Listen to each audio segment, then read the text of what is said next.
नमस्कार दोस्तों। मेरे साथ मुंबई से जुड़े हुए हैं जाने माने लेखक पत्रकार भाऊ तोरसेकर। भाऊ, आपका स्वागत है। नमस्कार।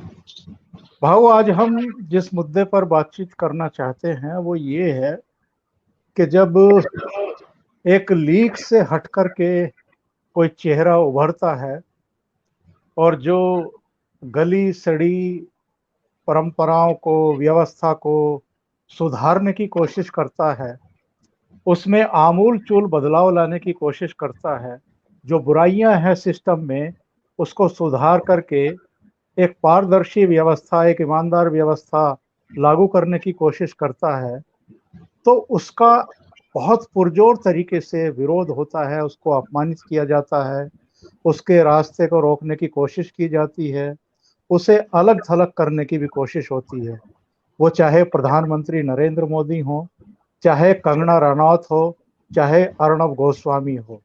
हमने पिछले 5-6 वर्षों में ये देखा है कि नरेंद्र मोदी का भी अपमान किया गया है, तरह तरह की गालियां दी गई हैं, तरह तरह के आक्षेप लगाने की कोशिश हुई है उन पर, जो कि डेड ऑनेस्ट आदमी है। 13 साल का उनका मुख्यमंत्री का कार्यकाल भी देखा है, बतौर प्रधानमंत्री भी ये देश 6 साल से ज्यादा का उनका कार्यकाल देख चुका है। इसी तरीके से अर्णब गोस्वामी पर भी अटैक होते रहे हैं, उनके खिलाफ मुकदमे दर्ज कराए जाते हैं, उनको विशेषाधिकार हनन का प्रस्ताव का नोटिस भेज दिया जाता है। कंगना रनौत भी इसी तरीके से शिकार की जाती हैं, उनका वर्क प्लेस तोड़ दिया जाता है, उनके खिलाफ भी मुकदमे दर्ज किए जाते हैं। ये मानसिकता आखिर है क्या?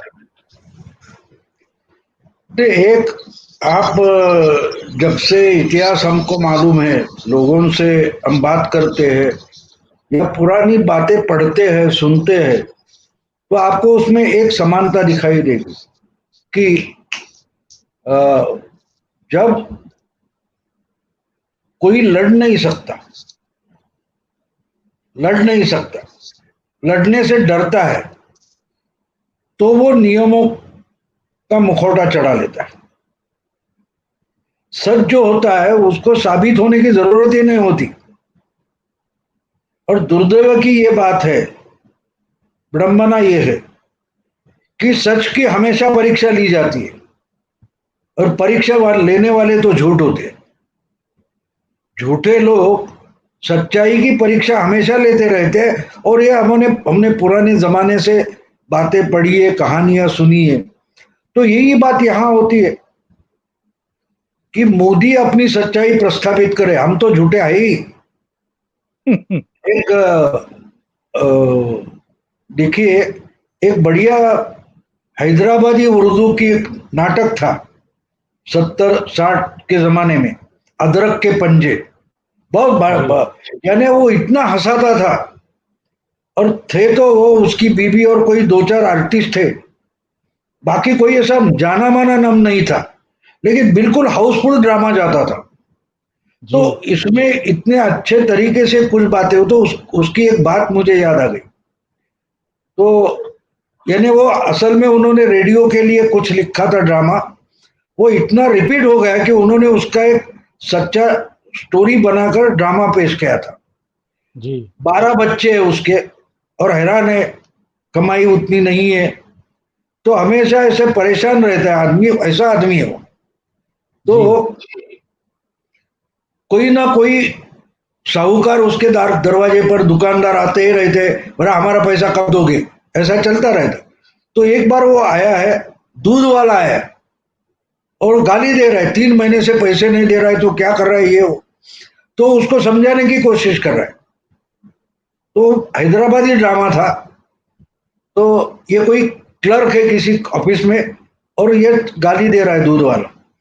तो उसके पड़ोसी रेड्डी नाम के है, वो आते, बोलते क्या दूध वाले को समझाते, क्या कर रहे हैं, अरे ये कहीं भागा जा रहा है, ये तो अच्छा खासा उसका घर है, नौकरी करता है, दे देगा पैसा। तो बोला देखिए, दूध का पैसा मेरा बचा है और 3 महीने से बचा है, तो भागा नहीं जा रहा है, मुझे भागा भागा आना पड़ता है। तो असल में वो तो बाजू हो जाता है बब्बन खान, और ये रेड्डी से ही दूध वाले का झगड़ा शुरू हो जाता है। तो रेड्डी इतना गुस्से में आ जाता है, बोले इतने कितने पैसे बचे तो तो बोलता है 100 रुपए, तो अपने जेब से निकाल कर देता है, ये ले लो 100 रुपए, हो गया तुम्हारा। अरे इज्जत रखो किसकी। तो बोलता है आप ही इज्जत संभालो, हमको नहीं है ऐसी इज्जत चाहिए, हम भूखे भीख मांगे हो जाएंगे। और तो दूध वाला निकल रहता है, तब ये बब्बन खान उसको बोलता है अच्छा पहलवान, कल से दूध देने आ रहे हो ना, कितना बेशरम आदमी है देखो। वो बोलता है पहलवान कल दूध देने आ रहे हो ना, तो वो दूध वाले को गुस्सा और बढ़ जाता है, बोलता है तुम पर कौन भरोसा करेगा। जी। तो वो बेशर्मी से बोलता है हम पर भरोसा मत करो, रेड्डी साहब पर तो भरोसा करो। क्या बोलता है, हम पर भरोसा मत करो, रेड्डी साहब पर तो भरोसा करो, यानी हम तो डुबाएंगे लेकिन पेड़ करने के लिए रेड्डी साहब आ जाएंगे। तो ये जो जी। बेशर्मी है उन्होंने तो नाटक में दिखाई थी, लेकिन ये हम आज ऑल इंडिया हर क्षेत्र में दिखते हैं। वो फिल्म का क्षेत्र हो, वो जर्नलिज्म का क्षेत्र हो, वो पॉलिटिक्स का हो, या साहित्य अकादमी का हो, हर जगह ये बेशर्मी हमको दिखाई देगी कि हम तो कानून तोड़ेंगे लेकिन हमको बचाना ये गवर्नमेंट का काम है। जी। तब ये बोलेंगे कि रूल्स क्या है, भारत तेरे टुकड़े हो गए, स्लोगन तो देंगे, और बचाएगा कौन, वही कानून। जो कानून भारत नाम के देश का संविधान देता है, जिस संविधान से ये देश बना है माना जाता है, उसको तोड़ो बोलेंगे, और बचाएगा कौन, वही बचाएगा। तो ये जी। जो जी। बेशर्मी हम देखते हैं वो हर जगह आई है, और इसका परिणाम है। तो मोदी हो, आप सच्चे हो ना तो आपको एग्जाम देनी पड़ेगी। हम बैठे, हम यूनिवर्सिटी बन के बैठे, मोदी, कंगना या अर्णव या उनके जैसे लोग जो है, मैं भी वैसा ही, मैं इनको यूनिवर्सिटी मानता ही नहीं। आप कौन परीक्षा लेने वाले, बिल्कुल। आपका सर्टिफिकेट मुझे नहीं चाहिए। ये मोदी का कहना है, ये यही अर्णव का कहना है कि मैं आपको आउटडेटेड मानता हूं जर्नलिज्म में। वो तो खुलेआम बोलता है ना। तो गुस्सा उस पर है, हम आपको चाहिए तो झूठा भी सर्टिफिकेट देंगे, आप लिख पढ़ भी नहीं सकते फिर भी आप कैसे बड़े अच्छे एडिटर हो। अब देखिए वो पुरस्कार वापसी जो शुरू हुई थी, जी। साहित्य अकादमी पुरस्कार, उसमें वो कोई अशोक वाजपेयी थे मेरा ख्याल है। जी हाँ। जी ये हाँ। सेंट्रल गवर्नमेंट के कल्चरल डिपार्टमेंट के सेक्रेटरी थे, जी। उनके अंडर साहित्य अकादमी आती है, और उन्होंने अपने ही कविता संग्रह के लिए पुरस्कार लिया है। अब इसके लिए जो कमेटी बनी थी उसमें दो लोग ऐसे थे कि उनको हिंदी आती ही नहीं। ऐसा पुरस्कार लेने वाला आदमी सबसे पहले पुरस्कार वापसी का नाटक करता है। तो आप समझ बिल्कुल। रहे हैं मैं क्या बोल रहा हूं। तो इनको ये चलता रहता है जब तक लोग मान लेते हैं, कोई एक आदमी खड़ा होता है तो भी ये टूट जाते, ये टूट वहां जाते हैं। कल परसों अमिताभ ने जया बच्चन का वो राज्यसभा का भाषण हुआ, उसके बाद लिखा था कि सागर को घमंड था, समुद्र को घमंड था कि दुनिया डुबा दूंगा, ऐसा कुछ ट्वीट किया है। जी। जी। समुद्र को घमंड था कि सारी दुनिया डुबा दूंगा, इतने में एक तेल की बूंद आई, सरकते निकल गई। बिल्कुल। अब इन्होंने जया के बारे में लिखा है या कंगना के बारे में लिखा है, मुझे समझ में नहीं आया। क्योंकि कंगना कभी भी सागर नहीं थी, समुद्र नहीं थी, वो तो एक बूंद थी। बिल्कुल। लेकिन उसको कानून, रूल्स, रेगुलेशन, सत्ता कोई नहीं डुबा पाई। और जया बच्चन तो डूब गई है, जवाब नहीं दे पा रही है जया प्रदा का या और कोई रवि किशन का। बिल्कुल। तो बिल्कुल। डूबा कौन। तो ये जो एस्टेब्लिशमेंट होती है उसको वो घमंड होती है, और अमिताभ बच्चन भूल गए कि वो खुद एस्टेब्लिशमेंट है, वो खुद एस्टेब्लिशमेंट है। और वो जब नाटक करते आए उनमें से जया, वो तो बोलते नहीं, लेकिन जया बच्चन जो बोली वो भूल गई कि वो एल्गार नहीं कर रही है, वो ही एस्टेब्लिशमेंट है। अगर एल्गार बिल्कुल। होगा तो उनके खिलाफ होगा। तो मोदी हो, कंगना हो, अर्नब हो, ये चैलेंजर है, ये चैलेंज कर रहे हैं।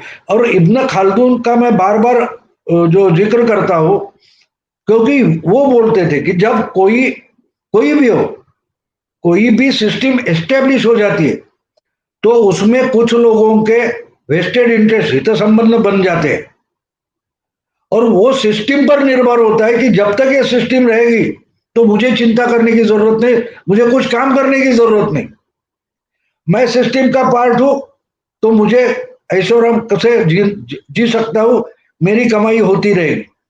तो इसलिए वो जोरों जोरों से वो सिस्टम बचाने की कोशिश करता है। तो जया बच्चन हो, जो ल्यूटेंस दिल्ली के बड़े बड़े बुद्धिजीवी हो, उनके वेस्टेड इंटरेस्ट जो है सिस्टम उसमें है। तो जब कोई चैलेंज करने आता है तो ये डर जाते हैं, जब सिस्टम गिर जाएगी तो हम तो भूखे नंगे हो जाएंगे। तो इसलिए वो चिल्लाते हैं। तो वो जो तकरार करते हैं, टीका टिप्पणी करते हैं या निंदा करते हैं, गालियां देते हैं मोदी को, कंगना को, अर्णब को। मुझे भी यहाँ ऐसी ही गालियां मराठी में मिलती, जी जी जी। क्योंकि उनकी एस्टेब्लिशमेंट को मैंने 50 साल से चैलेंज किया है। बहुत सारे पब्लिशर थे, मेरी किताब कभी पब्लिश नहीं हुई, अभी अभी कुछ हुई है। देखिए 15,000 से ज्यादा आर्टिकल मैंने लिखे और 10 जी किताब नहीं मिली, क्योंकि पब्लिशर नहीं था। तो यहाँ के कोई एस्टेब्लिश पब्लिशर है, नाम नहीं बताऊंगा, वो हमारे दोस्तों को बोले भाऊ का हम सोना बना देते, लेकिन ये हमारा सुनता नहीं। तो आप समझ हम्म। रहे, अब इनकी बात टूट रही है। ये हर टेक्नोलॉजी, मोदी टेक्नोलॉजी से भी है, और टेक्नोलॉजी ऐसी आ रही है कि जो असल में डेमोक्रेटाइजेशन कर रही बिल्कुल। है, लोकशाहीकरण हो रहा है हमारा। तो हम इक्वल प्लेटफॉर्म पर आ रहे हैं। मेरे पास टैलेंट है, तुम्हारे पास एस्टेब्लिशमेंट है, फिर भी मैं आपको चैलेंज कर सकता हूं। तो इससे घबराए हुए और घबराया आदमी जोरों जोरों से गाली देता है। गाली घबराने से आती है, घबराने से गुस्सा आता है और उस पर भी कंट्रोल नहीं हुआ तो गाली आती है। तो ये जो गाली दे रहे हैं उसका बिल्कुल। मतलब आप समझो, वो डरे हुए, वो डरे हुए। खाली बर्तन ज्यादा आवाज करता है ना। और इतना बड़ा बदलाव नरेंद्र मोदी ने कर दिया है, जो एक परंपरागत राजनीति के तौर तरीके थे हिंदुस्तान में, उसको पूरी तरीके से बदल करके रख दिया है। पहले ये क्या करते थे, मुस्लिम और यादव मिल जाएंगे तो ये हो जाएगा, मुस्लिम और दलित मिल जाएंगे तो ये हो जाएगा, जाट और मुसलमान मिल जाएंगे तो ऐसे हो जाएगा, हमें इतनी सीटें मिल जाएंगी। मोदी ने इस पूरे सिस्टम को ध्वस्त करके रख दिया है। अब वो विकास की राजनीति कर रहे हैं। वो जो एक दूसरा सिस्टम बना हुआ था कि आप नेक्सेस करिए नौकरशाहों से, पॉलिटिशियन से, और जो निचले स्तर पर माफियाज काम करते हैं उनसे, दलाली खाइए, काम करवाइए, वो सिस्टम ध्वस्त करके रख दिया। गरीबों के खाते में सीधा पैसा जाना शुरू हो गया है। सारा कुछ डिजिटलाइजेशन का एक पूरा स्वरूप उन्होंने खड़ा कर दिया है, यानी भ्रष्टाचार के रास्ते बंद कर दिए हैं। इससे ये ज्यादा बौखलाए हुए हैं, लेकिन अभी भी ये लोग वही परंपरागत राजनीति के तौर तरीके और हथकंडे अपनाने पर आमादा हैं। ये समझ नहीं पा रहे हैं कि चीजें चेंज हो चुकी हैं और भारत का जनमानस भी चेंज हो चुका है, उसका सोचने समझने का तरीका भी चेंज हो चुका है। वो 2014 में भी साबित कर चुका जनमानस, 2019 में भी, और 2011 के बाद से भाव जितने भी विधानसभा चुनाव हुए हैं, 2-3 राज्यों को अपवाद स्वरूप छोड़ दीजिए, बाकी सभी जगह आपको वो ट्रेंड देखने को मिल रहा है कि लोगों का मानस बदल चुका है। बिल्कुल बदल चुका है और बदल रहा है। बात देखिए, इसमें एक बात होती है, देखिए कि जो रूल ऑफ ग्रेविटी है, तो ग्रेविटी पहले से थी ना। न्यूटन ने उसका मतलब ढूंढा और बोला ये ग्रेविटी है। इसका मतलब ग्रेविटी नहीं थी ऐसा बिल्कुल नहीं। न्यूटन ने ग्रेविटी पैदा नहीं की है, ग्रेविटी थी। वो बताने वाला पहला आदमी न्यूटन है। तो बदलाव की जो मानसिकता थी वो 67 से थी, बिल्कुल बिल्कुल। लेकिन उस पर काम करने वाला कोई नहीं था। मोदी वो बनकर आए, मैंने उस पर किताब लिखी थी, हाफ सेंचुरी का यानी आधे अर्धशतक का आधांतर। तो हम जी ये सर्कस में जाते हैं देखते, तो झूले पर जो कुछ करते हैं जी कलाबाजी, तो वो ये झूला छोड़कर उस झूले पर चला जाता है। तो वो झूला पकड़ने तक उसको कोई आधार नहीं होता। जी। अगर आप उसका फोटो निकालेंगे और बोलेंगे देखो ये अब गिर जाएगा, तो कंटिन्यूअस प्रोसेस है। एक सेकंड की फोटो आप दिखाएंगे तो आपको लगेगा हाँ ये अभी खड़ा है, लेकिन कंटिन्यूअस प्रोसेस की एक छोटा सी झलकी आप दिखा रहे, जी लेकिन वो जाके वो झूला पकड़ता है। बराबर है। तो उसी ढंग से 67 से जो चल रहा था कांग्रेस को हटाने का मामला, जी। वो नेहरू जाने के बाद शुरू हुआ था 2064, 1964 में, वो 2014 में पूरा हो गया। बिल्कुल बिल्कुल। अब ये जिनको समझ में नहीं आता उनको हम पॉलिटिकल एनालिस्ट बोलते, ये बात गलत है। तो इनके समझ में भी नहीं आएगा, ये डूब जाएंगे, खत्म हो जाएंगे, तभी उनको पता नहीं चलेगा कि भाई गलती कहां हुई है। तो सही कह रहे हैं। मोदी ने जो किया ये होने वाला था, उसके लिए जनमानस रेडी था, लेकिन उसको करने के लिए कोई लीडर की जरूरत होती है। बिल्कुल। जो वही जर्नलिज्म में चालू है। जर्नलिज्म में भी जो बदलाव आ रहे थे वो कुछ लोग समझ नहीं पा रहे थे। अब देखिए, आप आज समझ लीजिए कि एक जमाना था 40 50 60 70 का दशक देखिए, तो जो असल में जो अच्छे एडिटर थे, संपादक थे, विचारवंत थे, बुद्धिजीवी थे, उन्होंने पेपर निकाले थे, उनके पेपर चल रहे थे। 60 के बाद इसमें इन्वेस्टमेंट आना शुरू हो गया कि भाई ये बिजनेस बन सकता है, इसका बाजार बना दो, जी इसकी जी। मंडी बना दो। तो इन्होंने पैसे डाले, और आपको खत्म करने के लिए हम जैसे जो खुद को एडिटर मानते हैं, हमारे लिखने लिखने का हमारे लिखने से पेपर शुरू होगा और चलेगा, ये मानते थे, उनको इन्होंने पैसा डालकर खत्म कर दिया, बुलडोज कर दिया। तो अगर हम समझो उस वक्त क्या पगार मिलती थी, हमको कुछ नहीं मिलता था, अपने आप चलाओ तो भाग दौड़ होती थी, लेकिन समाधान मिलता था, बिल्कुल। आनंद मिलता था। आज वो नहीं बचा है।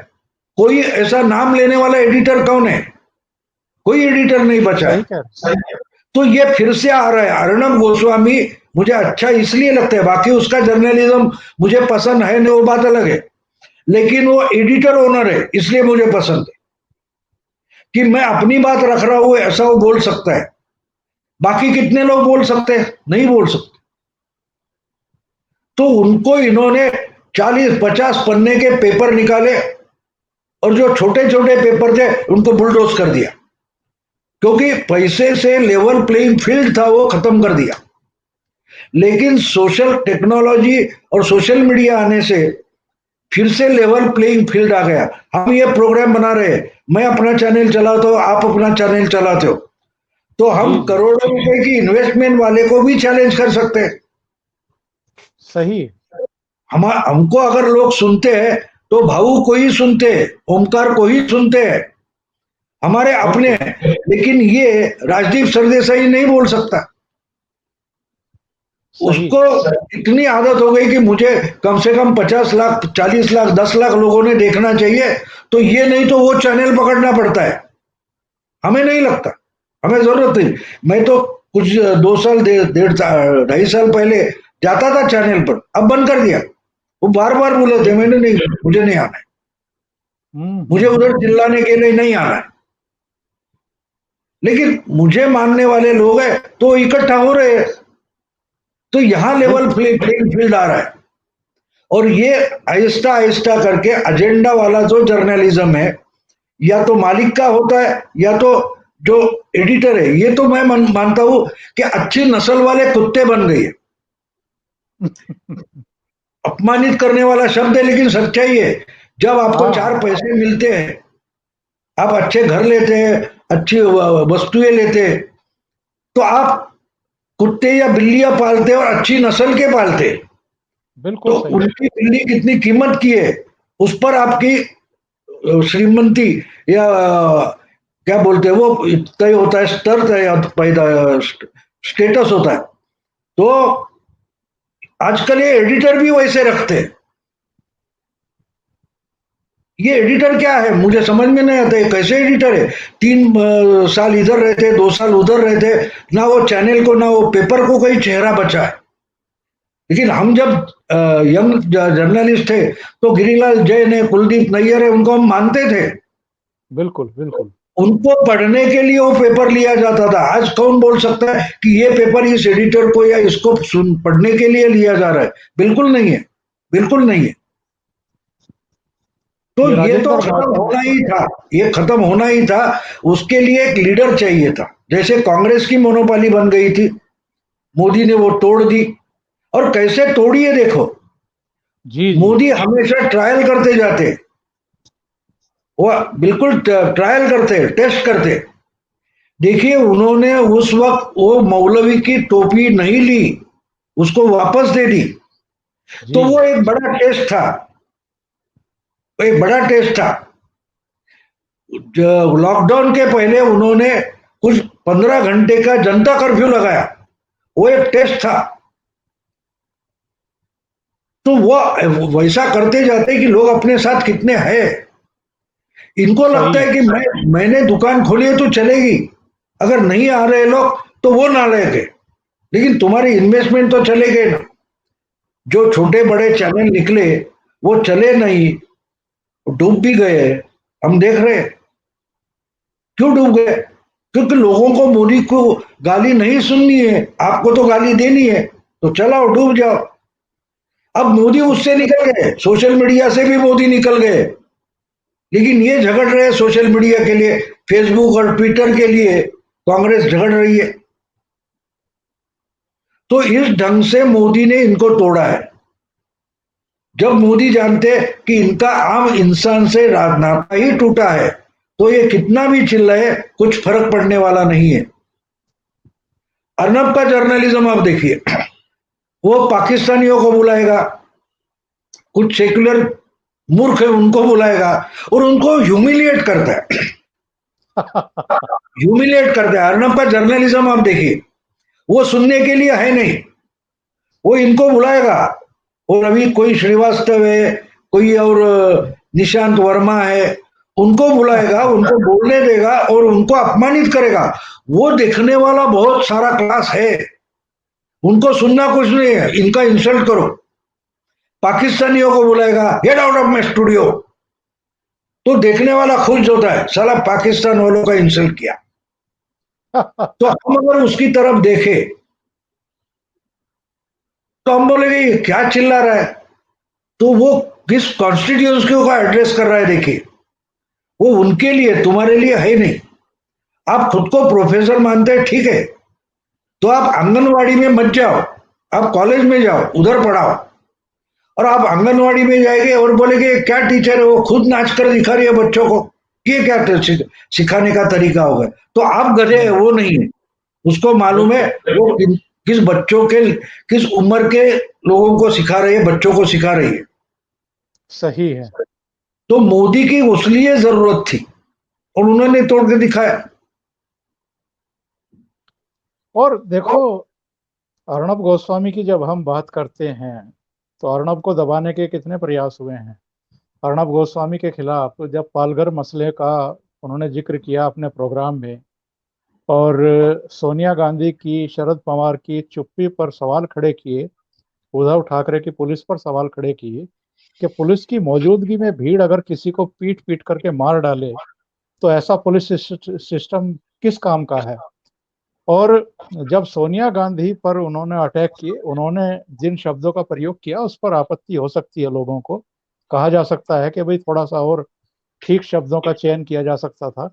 लेकिन 250 मुकदमे कायम करा दिए गए हैं अलग अलग राज्यों में, और उसको परेशान करने के लिए एक बार 12.5 घंटे तक एनएम जोशी थाने में बुला करके इंट्रोगेट किया जाए, फिर 4.5 घंटे के लिए बुला करके इंट्रोगेट किया जाए।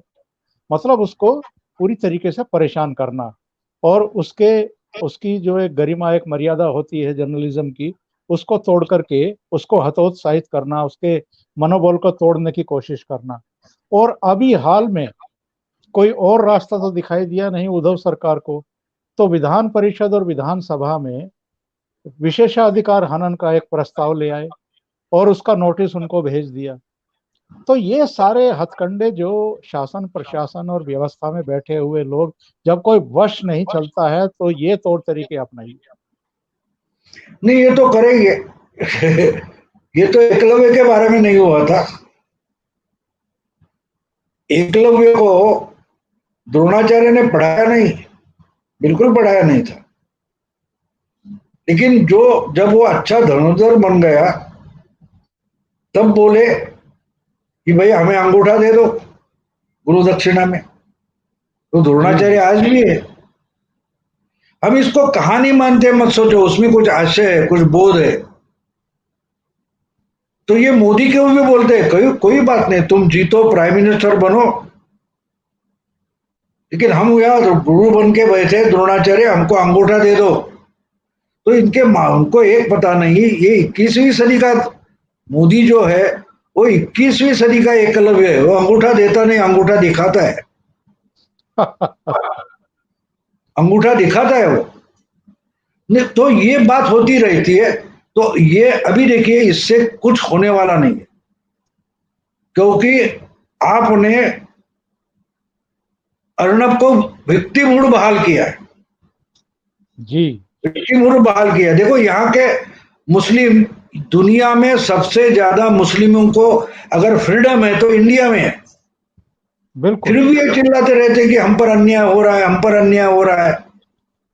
इससे यहाँ के बहुजन हिंदू तंग आ चुके थे, उसका फायदा मोदी को मिला है।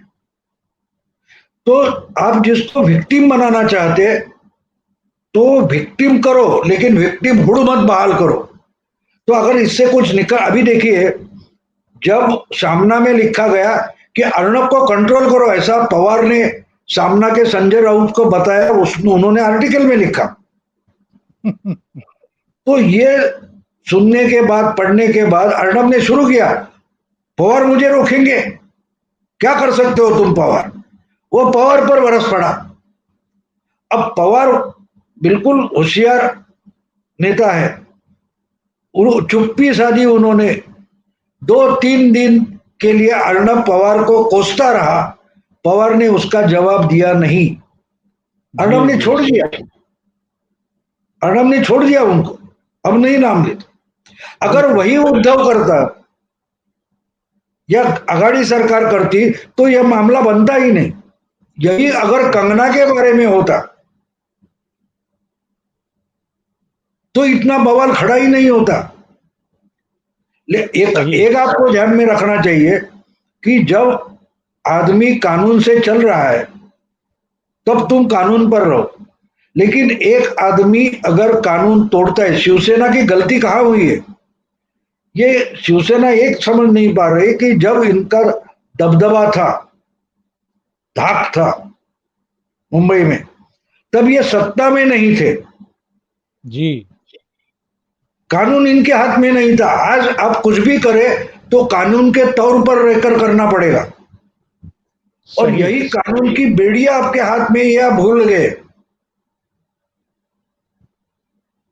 तो उस पर मानहानि का जो कोई कुछ